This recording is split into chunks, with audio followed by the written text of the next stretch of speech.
Hello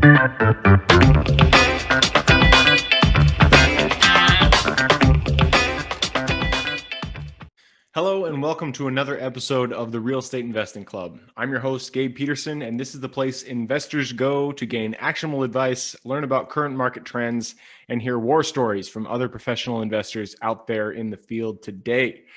Before we get started, I have two quick housekeeping items for you.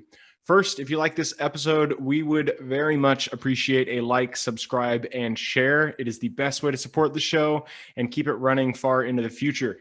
Second, if you're a new investor looking to get started in real estate or an experienced investor looking to take your investing to the next level, I've created an ebook just for you that will cover how to find deals that are actually deals, how to finance those deals with little to no money down, and how to exit those deals for maximum value. On top of that, I throw in an insane amount of free bonuses that you'll have access to once you buy the ebook. All I charge is our admin costs to keep this show running. So if you're serious about real estate investing and want to create both active and passive income as an investor, head on over to the website at therealestateinvestingclub.com and click on the button that says get the ebook in the upper right-hand corner to grab yourself a copy. With that said, let's dive right in. Today we have a very special guest with us, ready to drop some investor knowledge on you. So buckle up, grab your pen and paper, and enjoy the ride. All right, we are live. Today we have with us Tim Herriage. Tim has many things, so many things that he's done that I can't even have a title to introduce him. He's bought and sold many companies, and today he comes with us as a real estate investor. So I'm going to pass it over to him to let him give us a good introduction. Tim, get us started. Why don't you tell us, where you are, what you do, and how you got started in real estate in the first place? Hey, Gabe, thanks for having me on, man. Tim Herriage, I am actually calling you from my house here in the Dallas area in Texas.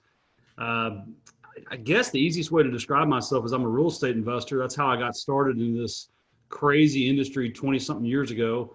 I founded some trade show companies. I founded some companies with Blackstone, done a little over $1 billion in transactions, but my day-to-day is still revolves around residential real estate here in the Dallas-Fort Worth area. As soon as we're done with this call today, I've got to head out and I've got a rehab going about 10 miles from here. Got to go check on another hotel property about 10 miles from there. Then I have to drive by 2 rent houses. I'll stop and eat some barbecue on the way, and should be sitting out by my pool by about 3 o'clock drinking a cold beer. So, I mean, that's kind of I've structured my life now. After owning large companies and having hundreds of employees, I've structured my life now where I literally get to do more of what I want every day, and I don't do anything I don't want to do. I also own an insurance company. We insure a little over $200 million worth of real estate investors' properties across the nation, REI Choice Insurance. I don't do a lot in that company. I just own it and advise it. My partner, Andy, does all of the work. And, I enjoy coaching football with my kids. We've got rental properties. We've got owner finance properties. I cook a lot of barbecue in my backyard. We have a lot of pool parties. And I'm really just focused on living my best life. I got into this business on accident. When I got out of the Marine Corps in 2001, I put my resume on militaryhire.com. And I was hired as a project manager for a small company here in Dallas that bought and owner financed houses. I managed their construction for about a year, went and worked for a guy that had wholesaled us a bunch of houses as his acquisitions guy. Did that for a year and then went out on my own.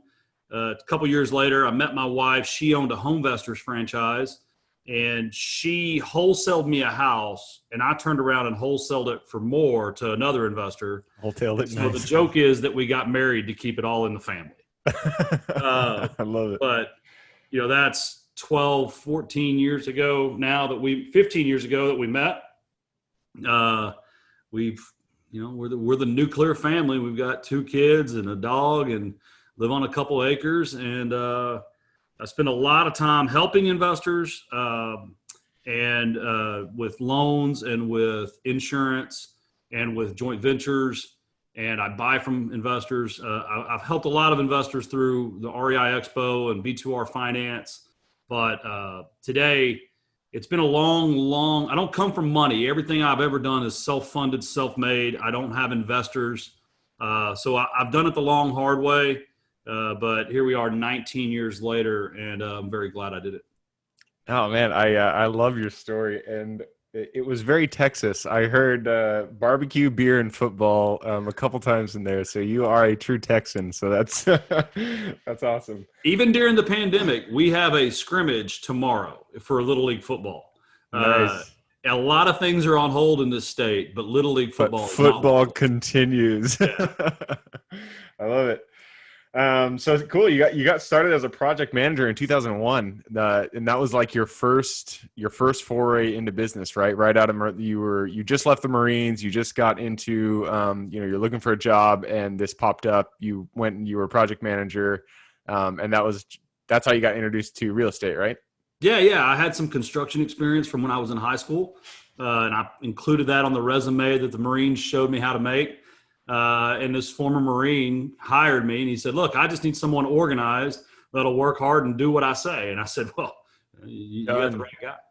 right guy." Cool. So, I mean, we talked a little bit before the show, and you sent me some stuff, and you've done tons of single-family investments.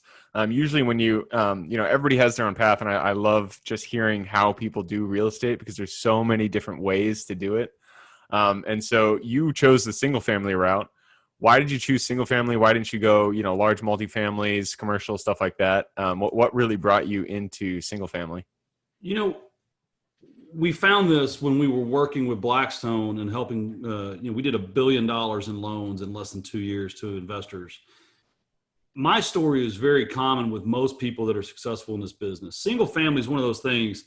It's obtainable, right? It exists where you already live. It's a small dollar amount. You can envision it. You've lived in a house before, right? You've had to mow the grass at a house. Single family is one of those things that you can put a lot of sweat equity into. You can do it just by saving up a down payment.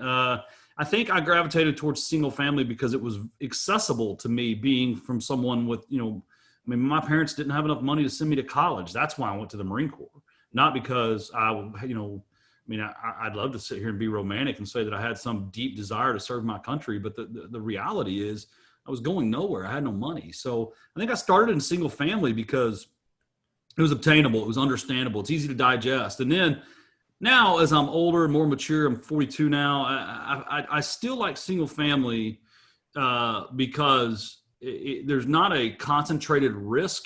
You don't have site risk. It's very liquid now with the refinancing that's out there. You always have the option to rent it, owner finance it, refinance it, or sell it, right? So it's a very liquid asset class. My personal strategy is one of we have pared our portfolio down in numbers, but up in equity in higher quality single family homes. And our personal strategy is to get the magic number is somewhere around 50 houses for us, but that's not 50 of we've had 50 before, but they were 50, $80,000 houses, right? Yep. Now we're looking at having 50 $250,000 houses. And our strategy is just to refinance them one or two a year and live off that tax-free income from the refinances. And, most likely when I'm 55 years old, I will qualify for welfare because I will lose money and make no money. And I'll live off the refinances on our rental properties. Oh, wow. So you guys are doing the Burr strategy, as they call it, like to the hilt. You guys have mastered that. Yeah. I mean, it's a little more complex than the Burr. I mean, because for us, it's you just wait and in utilizing leverage, specifically low cost leverage. I mean, our blended rate on our portfolio right now is about 4.75%.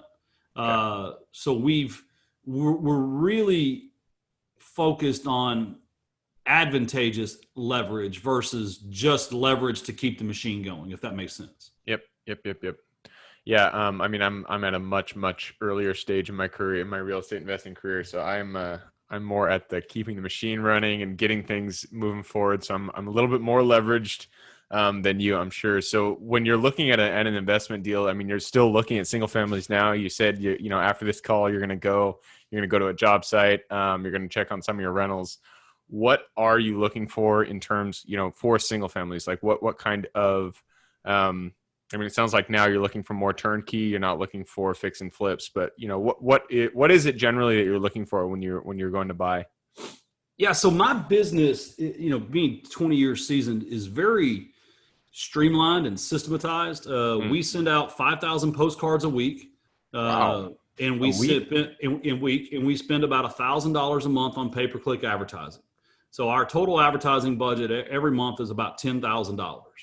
I'm very fortunate to have some people that are basically my partners that answer the phones and run the appointments and make the offers and get the contracts done. And then when we get a contract in, we look at it, kind of four ways. First and foremost, does it fit my rental portfolio? If yes, I go talk to my wife and make sure we have the available capital at that time to take it down, get it fixed up, and get it refinanced the way we want it. Sometimes we have a backlog in that side of the portfolio. And then is it a wholesale, or do we just assign the deal? I always tell people talk about wholesaling as a way to get into the business. And to me, wholesaling is a very complex exit strategy that must be used properly. Mm. And so what we do is we look at it and say, okay, is this in a bad neighborhood? If yes, wholesale it. Is it a major renovation? If yes, wholesale it, because I just hate rehabbing houses. Yeah. I really do hate it. I'm with you. Is it in a price point where we don't want that exposure? So if it's below $100,000 house, I don't want it. I don't want to mess with it. I don't like going to those neighborhoods. If it's above a $300,000 house, I don't want it. I don't want the headache, and I don't like going to those neighborhoods. So really, if it's in that 150 to 250 price point, it makes a great flip. And then we look at it and we say, okay, is this a flip or a wholesale? And the way we decide between those two is if the house, it really just needs cosmetics, like a good cleanup and cosmetics, we'll wholesale the property, because typically we've got it on the market 3 or 4 days after we close on it. And we're getting, if you can put inventory on the market in the bottom third of the price band right now, there are so many conventional buyers that will buy that thing for 10, 20% discount, and you make a killing. And you don't have contractors, and you don't have receipts, and you don't have all, so we figure on our hotels, we make about 30 to 40% more than a signing. So we love the hotel. And then the fix and flips, we try to keep at least one fix and flip going at all times. My wife is a creative. I mean, Lord have mercy, you should see the amount of money and energy she spent on decorating my college son's dorm. I mean, got him an apartment up in Stillwater. He's like, Mom, just leave. Oh my God. I mean, I'm up there with my tool belt hanging curtains, and, it's just, and he's just kind of sitting there like, all right, whatever. But he has the nicest apartment in Stillwater. My wife enjoys that stuff. So the fix and flips are a way, it keeps my contractors actively employed with me. And so when I need them on a rental property or something like that, and, my wife enjoys the process, and we make good money. I mean, the housing market is on fire down here. And, I hate to sound like I don't want to make $40,000, but I'd rather not fix and flip, but it's good money, and my wife enjoys it, and it keeps good people working for us for when we need them. So we always try to keep that in the mix as well. I like that. And are you guys, you or your wife, or are you a realtor? Do you have your license? She is a real estate broker. I am only licensed to carry weapons and drive vehicles. There we go.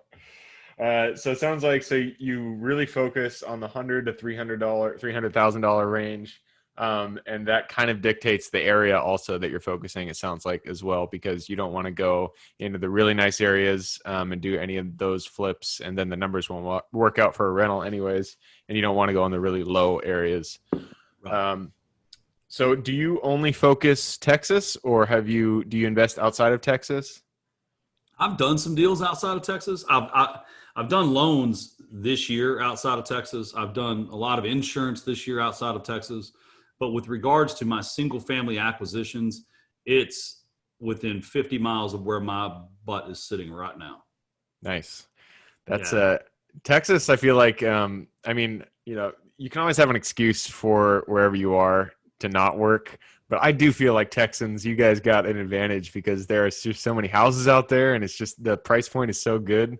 I'm up here in Seattle, and it's just like finding finding any rental is it's hard. There's the numbers are really not in your favor here. Yeah, and we've got a historic home we're renovating down in San Antonio right now, and which is in Texas, right? But it's 4.5 hours away. So yeah, it's like across the state for us. right. I mean, it's not even halfway across the state for us. So it was a big mistake. My son was going to college down there last year, and so we bought this house, and we were going to Airbnb it. Well, he decided to transfer, so we've really mismanaged that project. We've done a horrible job. We've had some bad luck with contractors, and it's reaffirmed my decision. We should get all of our final inspections by next week. It's reaffirmed my decision that I really need to keep things close to where when there's a problem, I can go over and take care of it. Or more importantly, where the contractors know that if the cat's away, the mice will play. Yeah. Yep. I 100% understand that one. So you've mentioned your marketing budget, and that's something, my background is in digital marketing, so I'm always interested in the marketing side of things. So you guys do 5,000 letters a week and 1,000 PPC. Do you guys have numbers when it comes to, your cost per lead for both avenues? Absolutely. Well, let's hear it. We're running about $50 a lead right now. Okay, and that's both letters and PPC? Yeah, that would be merged. PPC, I haven't really broken it down. I mean, that channel is very unpredictable because you have to go back and look at the leads. So many of them are bogus leads, spam leads, and honestly, it would take more effort than I think it would be worth to go through and sort out real versus, misleading. For me right now, it's, hey, if I can, so we spend about 10 grand a month total in advertising, and we buy anywhere from 2 to 4 houses a month contract. Okay. So, my cost per acquisition is steadily between 2 and 5,000.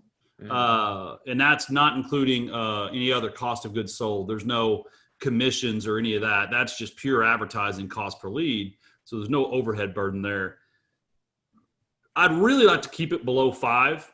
There are some months it goes up to 7, but for the year we run, right at 5,500 to 6,000 if you really look at the whole year with seasonality.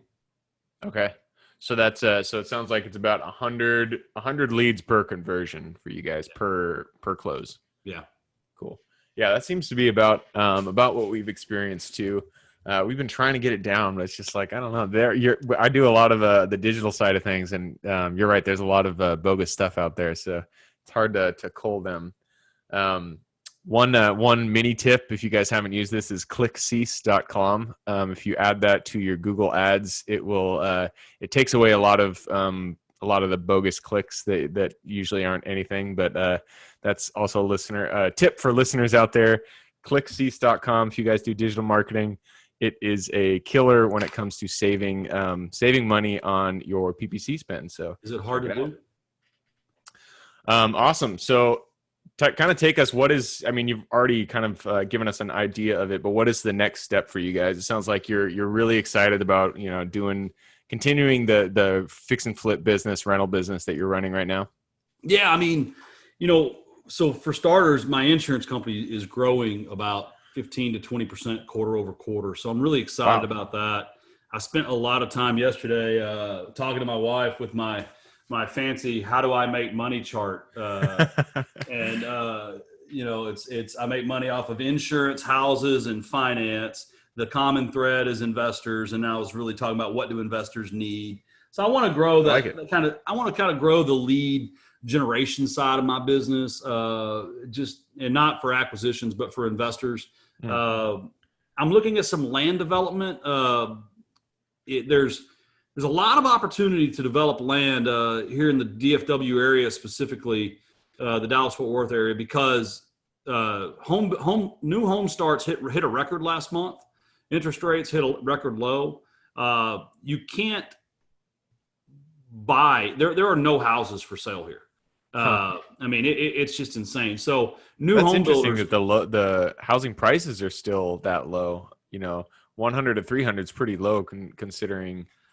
Well, so we have an interesting market that, even up in the Northwest, you guys can't compete with because there's so much wide open farmland surrounding us. There's not trees, forests, canyons, rivers. It's just dirt as far as you can see. So I've always called it a leapfrog market. What happens is they develop in one direction until it gets a little too expensive on the price per acre, and then they just jump over here. And then they start developing out that way, and then they jump over here, then they come back. And so land development is one of those things that I think no matter what, you can get 3 or 4 years ahead of it, buy some land, lose some money on it every year, farm it, whatever you want to do. Eventually, the development is going to come across. Specifically now, we're really projecting that the coronavirus is going to change the way people work and where they work from. Oh, yeah. And so to get an hour out of Dallas and have some space between you and your neighbors, all the economists I talk to, they think that's a good hedge. So we want to develop some land. We want to buy some ranches in Central Texas. It's a great profit center. You can buy a couple thousand acres for anywhere from 10 to 20 million bucks. And when you sell them off in 50-acre chunks, the price per acre is almost 10 times what you paid for it. Oh, so, I mean, the key is you got to have the 15 million bucks, right? Yeah. But so we want to do some of that. I've got a kid in 5th grade. He started 5th grade this week. And I'm probably going to maintain the status quo for the next 7 years so I can be here every day when he's home. Yep. It's very important to me to be here with my children when they get home from school, to making breakfast in the morning. I traveled a lot when I did for B2R, and I missed a lot with my oldest son that I just don't want to repeat. Yep. So after he's out of high school and he's off in college, I'll probably be buying a lot of ranch land and working on developing it, and I'll be disappeared, so to speak. Yeah, that's really cool. I've a few people that have been on the show have said that development is, when you're talking about in real estate there, you're getting, streams of income or you're getting chunks of income. And it sounds like land development is the premier when it comes to getting chunks. It's you do get a lot on the back end. I know nothing about it, so I can't speak intelligently about it at all, but it does sound like a very good, long-term flip, if you will. Right. So you said coronavirus.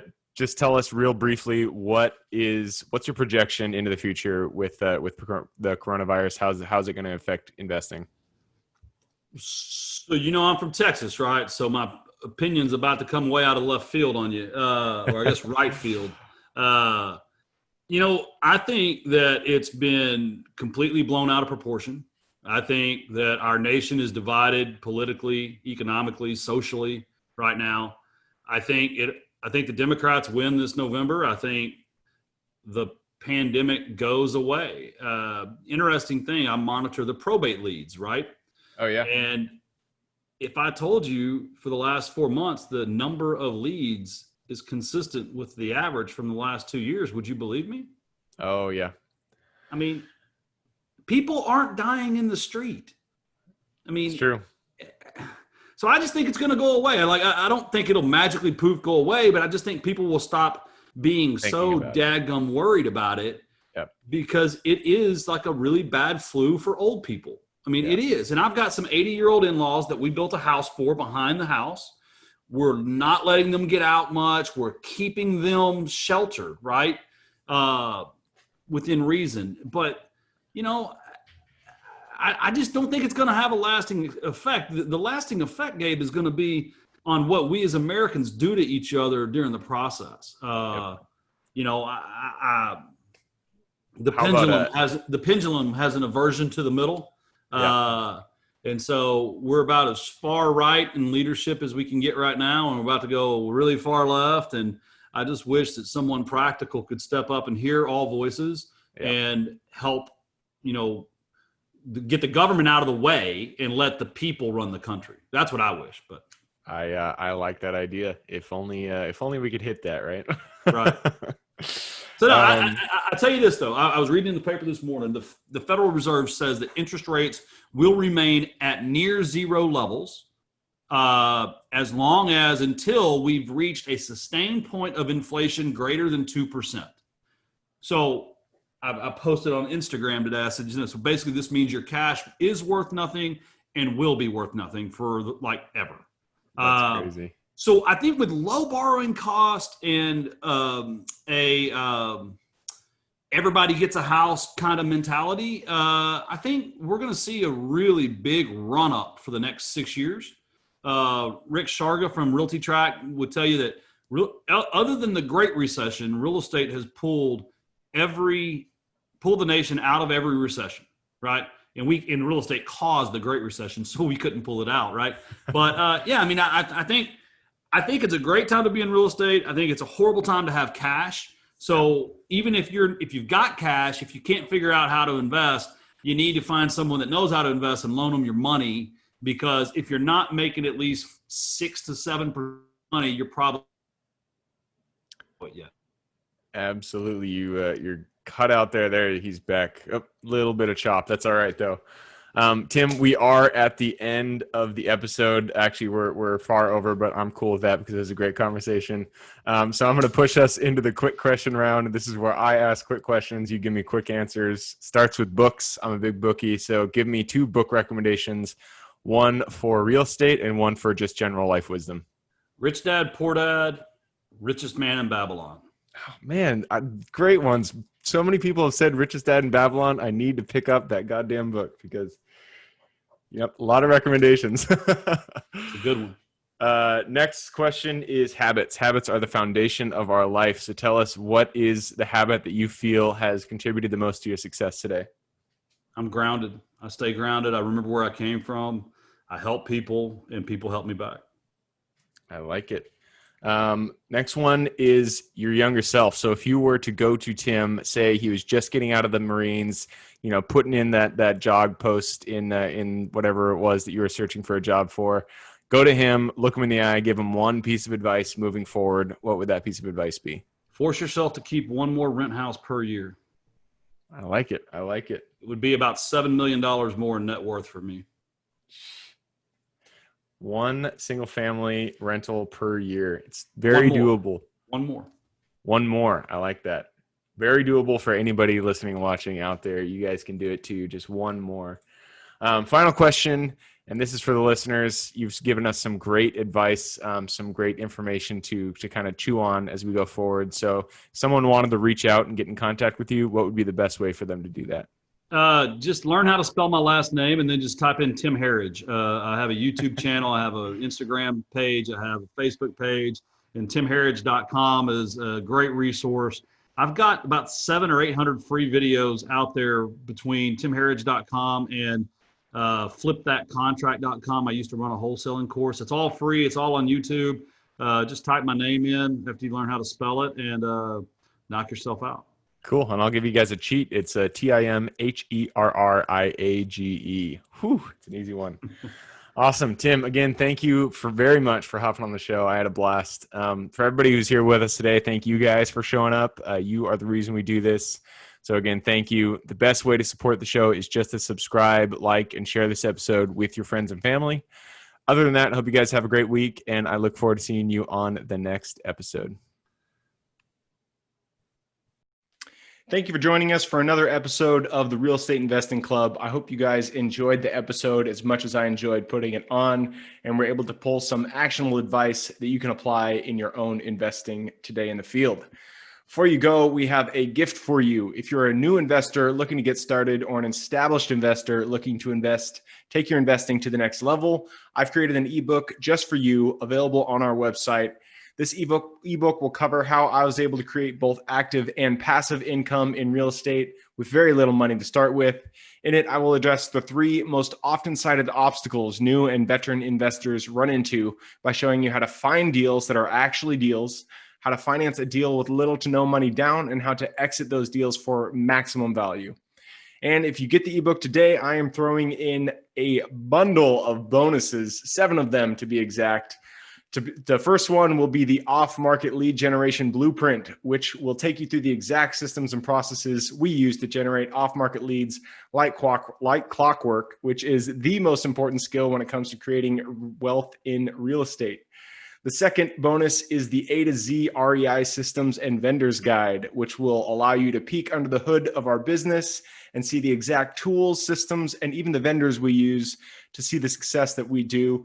And the third bonus is the top 100 best performing keywords pack, which will give you the exact keywords we use to target motivated sellers online using PPC ads. The fourth bonus is our contracts bundle for wholesaling and renting real estate, which will give you access to all the contracts we use in the field to execute all different types of transactions. After that is the Investors Quick Analysis Calculator and Offer Tool, which will allow you to quickly calculate whether a deal is an actual deal and will allow you to create an offer automatically from those calculations. This is a lot of bonuses that I said. I'm just going to keep going down the list. Number 6 is the Investors Daily Success Tracker, which is a tracker you can use to ensure you are taking the right actions day in and day out to reach your financial goals in real estate. And the last bonus is the Wholesalers Template for Quick Assignment Cash, which will give you the templates we use to present our wholesale deals professionally and efficiently to our buyers. Whew, that is a bundle. So it's a mouthful. You get all of those bonuses for free when you download the ebook. All we charge is the admin cost to run the show.